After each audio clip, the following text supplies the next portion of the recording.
Bem, um hábito é um conjunto redundante de comportamentos automáticos inconscientes, pensamentos, comportamentos e emoções que são adquiridos através de repetição. Um hábito é quando você fez algo tantas vezes que o seu corpo agora sabe como fazer isso melhor do que sua mente. Então, se você pensar sobre isso, as pessoas acordam de manhã e começam a pensar em seus problemas. Esses problemas são circuitos memoriais no cérebro. Cada uma dessas memórias são conectadas a pessoas e coisas em determinados horários e locais. E tendo em vista que o cérebro é um registro do passado, no momento em que as pessoas começam o dia, já estão pensando no passado. Cada uma dessas memórias tem uma emoção associada. Emoções são produto final de experiências passadas. Então, no momento em que se lembram dessas memórias de seus problemas, elas de repente se sentem felizes. Elas se sentem tristes, se sentem com dor. Agora, como você pensa e como você sente cria seu estado de ser. Então a pessoa se torna totalmente seu estado de ser quando começa seu dia no passado. Então o que isso significa? Isso significa que o passado familiar, mais cedo ou mais tarde, será uma previsão do futuro. Então, se você acredita que seus pensamentos têm algo a ver com seu destino e você não é capaz de pensar maior do que como você se sente neste momento, seus sentimentos se tornam os meios de pensar. Seus sentimentos moldam seu padrão de pensamentos.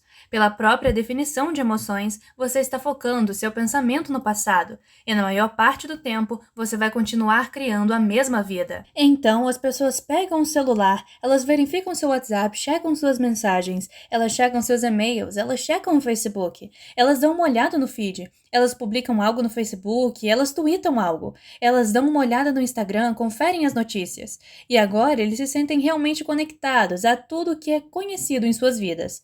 E então elas passam por uma série de comportamentos de rotina, em que saem da cama pelo mesmo horário, vão ao banheiro, tomam uma xícara de café, tomam banho, se vestem, dirigem para o trabalho da mesma maneira de sempre, fazem as mesmas coisas, veem as mesmas pessoas que acionam os mesmos botões emocionais. E isso se torna uma rotina, e isso se torna como um programa. Então eles perderam o seu livre-arbítrio para um programa, e não há uma mão invisível fazendo isso com elas. Então chega um momento em que há necessidade de mudar a redundância desse ciclo, porque ele se tornou um programa subconsciente. 95% de quem somos no momento em que temos 35 anos é um conjunto memorizado de comportamentos, reações emocionais, hábitos inconscientes, atitudes recorrentes, crenças e percepções que funcionam como um programa de computador. Então, uma pessoa pode dizer com seus 5% de mente consciente: eu quero ser saudável, quero ser feliz, quero ser livre. Mas o corpo está em um programa totalmente diferente. Então, como você começa a fazer essas mudanças? Bem, você tem que ir além da mente analítica, porque o que separa a mente consciente da mente subconsciente é a mente analítica. E é aí que a meditação entra.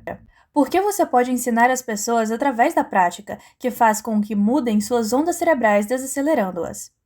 E quando as pessoas fazem isso corretamente, elas acessam um sistema operacional. Então, elas podem começar a fazer algumas mudanças realmente importantes. Então, a maioria das pessoas esperam por uma crise, trauma, doença, diagnóstico. Elas esperam por alguma perda, alguma tragédia para decidirem mudar. E a minha mensagem é: por que esperar? E você pode aprender a mudar a partir de um estado de dor e sofrimento. Ou você pode aprender e mudar a partir de um estado de alegria e inspiração. Eu acho que o legal agora é que as pessoas estão acordando. Isso é realmente interessante. Eu encontrei as informações mais profundas e mais poderosas que isso pode representar para alguém quando você falou sobre trauma. Você falou sobre como as pessoas experimentam um evento traumático, mas então elas basicamente superam isso. E isso então tem esse imenso efeito. Por que é assim? Por que as pessoas acham tão difícil superar o trauma? Quanto mais forte a reação emocional que você tem para alguma experiência em sua vida, quanto maior o quociente emocional, mais você presta atenção à causa. No momento em que o cérebro coloca toda a sua atenção sobre a causa, isso leva a um print instantâneo. E isso é chamado de memória. Então, memórias de longo prazo são criadas a partir de experiências altamente emocionais. Então, o que acontece? As pessoas pensam neurologicamente dentro do circuito dessa experiência. E elas se sentem quimicamente dentro dos limites dessas emoções. E então, quando você tem uma reação emocional a alguém ou algo, a maioria das pessoas pensa que não pode controlar suas reações emocionais. Bem, acontece que se você permitir que essa reação emocional, que é chamado de período refratário, dura horas ou dias, isso se chama humor.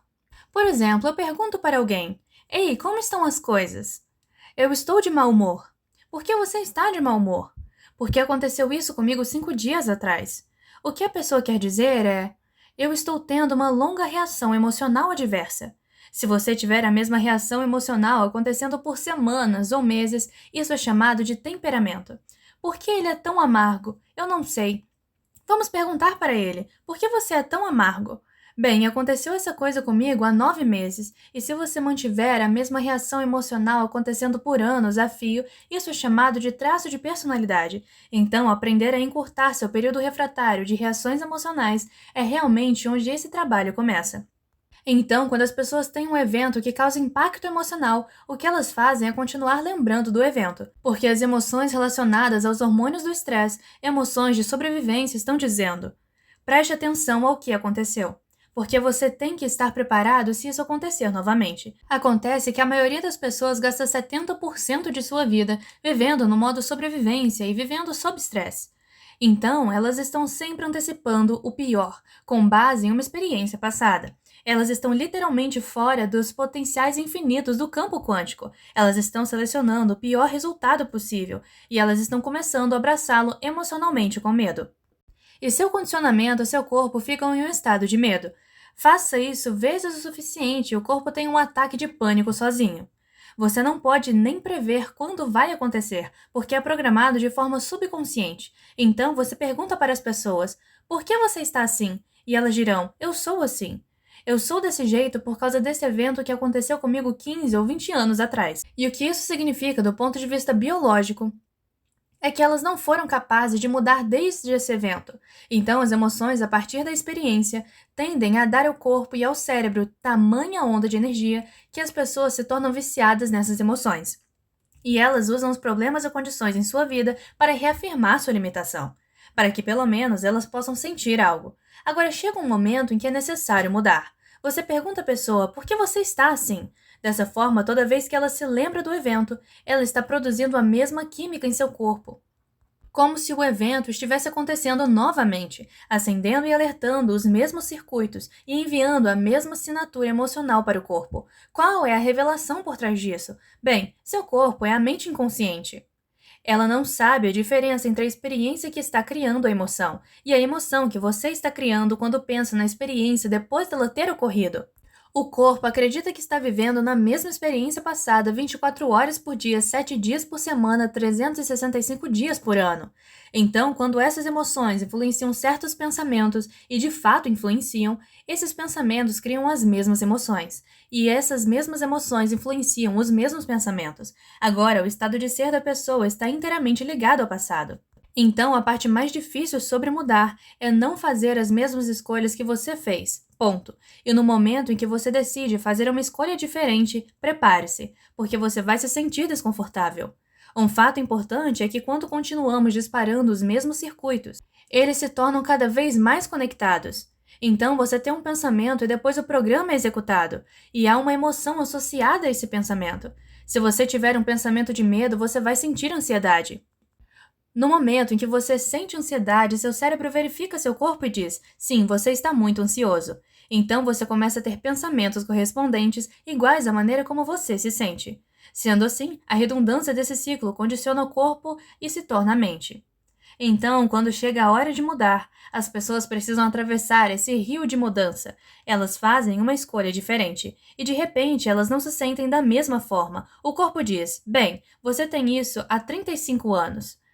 Você vai parar de sentir sofrimento e parar de se sentir culpado e vai parar de sentir vergonha e você não vai reclamar ou culpar, ou dar desculpas, ou sentir pena de si mesmo. O corpo está no desconhecido.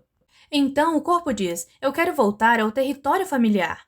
Então o corpo começa a influenciar a mente que diz: comece amanhã. E assim você nunca muda. Sua mente começa a pregar peças dizendo: isso não vai funcionar para você, isso não parece certo. Então, se você responder a esse pensamento como se fosse verdade, esse mesmo pensamento levará à mesma escolha, que levará ao mesmo comportamento, que criará a mesma experiência, que produzirá a mesma emoção. Eu quero entender um pouco mais sobre essa noção. Explica um pouco mais detalhadamente o que você quer dizer com O corpo se torna a mente ou a mente inconsciente. O que você quer dizer com isso exatamente? Bem, essas são duas coisas diferentes. Seu corpo é sua mente inconsciente.